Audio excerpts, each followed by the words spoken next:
दोस्तों, बेनमाजी को कब्र में 3 सजाएं दी जाती हैं।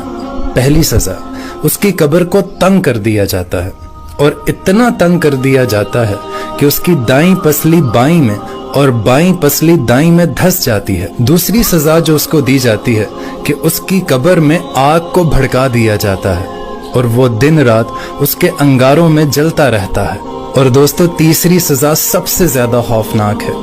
उसकी कब्र में एक गंजा सांप मुसल्लत कर दिया जाएगा जिसका नाम अशजाउल अकरा होगा।